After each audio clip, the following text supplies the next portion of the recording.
কিছুই তো বুঝতেছি না, ভদ্রঘরের মেয়েকে এত রাতে বাসায় ফিরে নাকি? বুঝলাম না, রাতের 2টা বাজে গেছে গা, আপনার মেয়েতে এখন আমার কোনো নাম গন্ধ নেই। আপনার মেয়েকে আজকে বাসায় ফিরবো না? আসবে, উনি চলে আসবে, এই সময় তো আসে। ড্যাড, কারা এরা? আমরা কারা এটা পরে কইতেছি, তার আগে কও এত রাতের বেলা বাসায় ফিরছো, কই আছিলে? ও শাকার কি অবস্থা, এটা কি পড়ছো তুমি? মোল্লা কাকা, আপনার মাইয়ের যে অবস্থা তো পুরো বাতিলের খাতে। না না না শেষ হইব না, চলবো না, বাতিল, পুরো বাতিল। নাউজুবিল্লাহ নাউজুবিল্লাহ। চৌধুরী সাহেব, আমি কিন্তু অনেক আশা নিয়ে মেয়েটার আপনার কাছে দিয়েছিলাম, মেয়েটা যেন ভালো থাকে। কি অবস্থা করেছেন আমার মেয়ের! কি আশ্চর্য, আপনাদের মেয়ে মানে? ড্যাড, কারা এরা? কি সব বলছে? মারে, এরা ঠিকই বলেছে, এরাই তোর আসল বাবা মা। কি বলছো এসব? মানে কি? আমি বুঝাই কইতেছি, এরা 20 বছর আগে তোমার দত্তক করেছিল তোমার আসল বাবা মা। এই যে বই রয়েছে না, এরাই তো তোমার আসল বাবা মা। ড্যাড, এসব কি সার্কাস হচ্ছে আমার সঙ্গে? তুমি কিছু বলছো না কেন? ওনারা কি আসলে সত্যি কথা বলছে? হ্যাঁ। তারপর অসম্ভব, আমি এসব ফকির পরিবারে যাব না। আপনারা চলে যান তো, চলে যান। এত সোজা? 20 বছর আগে যখন তোমার মামি দিদি দত্তক করেছিল, তখন তোমার বাপ মা স্টাম্পে লিখিত দিছিল যে মাইয়া যদি মানুষ না করতে পারে, মাইয়ার যখন মতো লয়ে যান। পারে নাই? এগুলো সাহেব জামা, মন খারাপ করিস না। চলো, আসো চলো।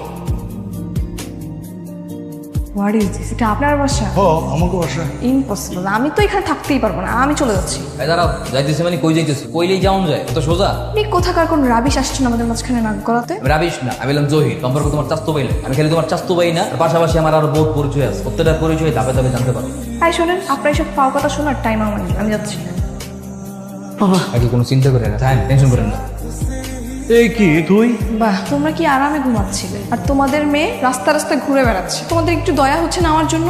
আমাদের আর কি করার আছে বল, জন্মসূত্রে তুই ওদের মেয়ে, আমরা কি করতে পারি? তোমাদের কি কিচ্ছুই করার নেই? আচ্ছা তো কি? আফসোস। কিরে, কই গেছিলি তোরা? তাছাড়া গেছিলাম একটু হাওয়া বাতাস খাইতে। সমস্যা নাই, সবকিছু ঠিকঠাক। নুরির লোকের কত হয়েছে, নুরি আজকে তেই নেই থাকবো, তাই না নুরি? আচ্ছা ঠিক আছে, তুই হন যা। আচ্ছা ঠিক আছে, রাইতে আসসালামু আলাইকুম চাচা। ওয়ালাইকুম।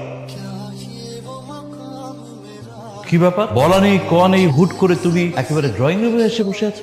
তো এখন থেকে আসলে কি পারমিশন নিয়ে আসতে হবে? হ্যাঁ। মাম্মিকে ডাকো। মাম্মি! মাম্মি নয়, আন্টি বলে ডাকবে।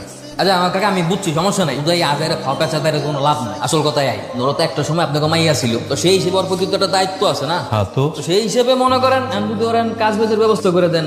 মানে চাকরি করবে ও? 8টা সেমিস্টারে 13 সাবজেক্টে ফেল করে তোকে চাকরি দেবে কি? এত ফেল কি করে? এই ফেল টু যোগ্যতা লইয়া এমন কোন চাকরি দেন যাতে খাপে খাপে মেলে, দেখেন পারেন কিনা। হ্যাঁ, কথাটা ও খারাপ বলে। আচ্ছা শোনো, তোমার একটা ফ্রেন্ড কয়েকদিন আগে একটা রেস্টুরেন্ট দিল না, তুমি দেখো না মানে ওখানে ওর কোনো ব্যবস্থা করে দিতে পারো কিনা? কে রেস্টুরেন্টে কাম করতে পারবো না? ওইটা নোরা না? তাই তো মনে হচ্ছে। চল তো। কিরে নোরা, তুই এনে? একটু ঝামেলায় পড়ে গেছি রে, সব কিছু বলতেছি, একটু সাইডে চল। দোস্ত, আমার লাইফে না অনেক অঘটন ঘটে গেছে। তো বল শুনি। আমার যেই বাবা মা, ওনারা আমার আসল বাবা মা না, আমাকে ছোটবেলায় দত্তক নিয়েছিল। আমার যে আসল বাবা মা, ওনার হচ্ছে ফকিন্নি গরিব, আমাকে নিয়ে বস্তিতে রেখে দিয়েছে। ও স্যার, তুই কেন বস্তিতে থাকস? হ্যাঁ দোস্ত, আমি না একদমই অ্যাডজাস্ট করতে পারতেছি না, আমার খুব কষ্ট হয়ে যাচ্ছে। তুই এত বড় একটা ঝামেলায় পড়ছো, সেটা আমাদের আগে জানাবি না? তুই আমাদের সাথে যাবি, তোর একটা থাকার ব্যবস্থা করে দেবো, ভালো খাওয়া দাওয়ার ব্যবস্থা করে দেবো, সমস্যা নাই তো। সত্যি নিয়ে যাবি? হ্যাঁ সত্যি, চল। আরে আরে দাঁড়ান, আপনারা যারা লয়ে যেতেছেন কোনো আইডিয়া সত্যি টাকা পয়সা আছে নাকি নাই? এই মায়ের লয়ান জেনে যাইবে, যত খরচ পাতি সব আপনাকে গ্রহণ করব। এই তোর কাছে কি টাকা পয়সা নাই? না। ও স্যার, কিছুক্ষণ আগে তো বান্ধবীর লাগে পুরো দরজা খোলাই করছিল, তখন এই সোসাইটা ছিল। এটাই দুনিয়া, এটাই বাস্তবতা। টাকা পয়সা না থাকলে দুনিয়াতে কেউ কারোর জায়গায়। আপনি এখানে কেন আসছেন? যান, চলে যান। বুঝলাম না, সবসময় আইলে আপনি কেন আসছেন চলে যান, মানে এইসব কোন ধরনের কথা বলছেন?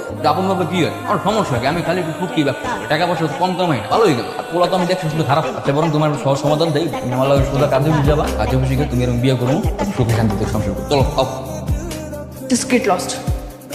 আমি বুঝছি সাপোর্টটা না বুঝে মাছ তোমার মাথায় গেলেও কম তো লেগে আমি কোনো কিছু মনে করিনি।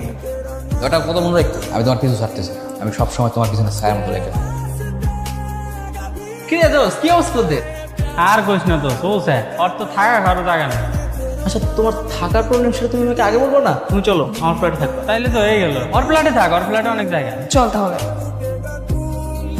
তুমি আসো। কেন, আমি কি আসতে পারি না? তো আমার ফ্ল্যাটে কোনো সমস্যা হচ্ছে না তো? ঠিক আছে।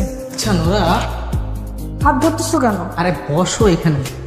আরে তোমার এই এত সুযোগ সুবিধা দিছি, আমার একটু ভেট দিবা না? জান, তুমি জাস্ট আমার ফ্রেন্ড, যাচ্ছ কোথায়? আমাকে বের হতে দাও। এর করে তো লাভ নাই। কে?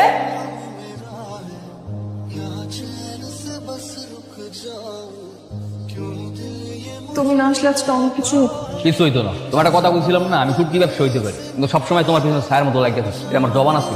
আমি সরি, তখন রাগের মধ্যে তোমাকে গায়ে হাত তুলে ফেলেছি। আচ্ছা এই ভয়ডারি কল আসবে। চলো কাকা কাকি আজকে বাসায় খুব ভালো মতো রান্না করতে, দুটো মিলে এক লাখ খাবো। আসো। তোর কষ্ট হয়ে বলে তোর মা মুরগি রান্না করছে, মুরগি দিয়ে খা। সমস্যা নেই, আপনারা যা খাবেন আমি তাই খাবো। তাই নাকি? এই না হইলো আমার মাইয়া। নুরিমা, একটা কথা ছিল। বলেন। না, ওই জহির তো খুব ভালো ছেলে। ওর বাবার আমি কথা দিছিলাম, তাও তোর জন্মের আগে, যদি আমার মেয়ে হয় তার সাথে জহিরের বিয়ে দিব।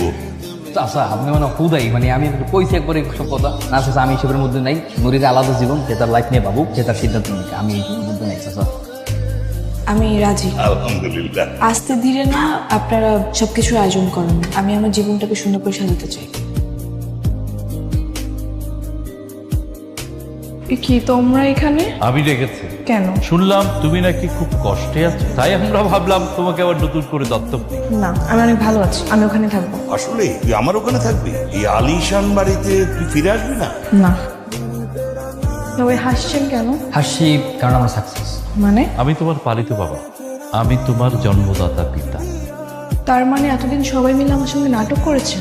আসলে তুই বখাটে হয়ে যাওয়ার পর আমি জহির আর জহিরের বাবার সাথে প্ল্যান করে এই নাটকটা সাজিয়েছি, যাতে তুই বাস্তবতা বুঝতে পারে, জীবনের মানে বুঝতে পারে। সত্যটা জানার পর আমার খুব রাগ হচ্ছে, তবে আমি যে চেঞ্জ হয়েছি এটার জন্য ভালোও লাগছে। এবার কি আমি জহিরের সাথে তোর বিয়ের প্ল্যানটা করতে পারি? ঠিক আছে।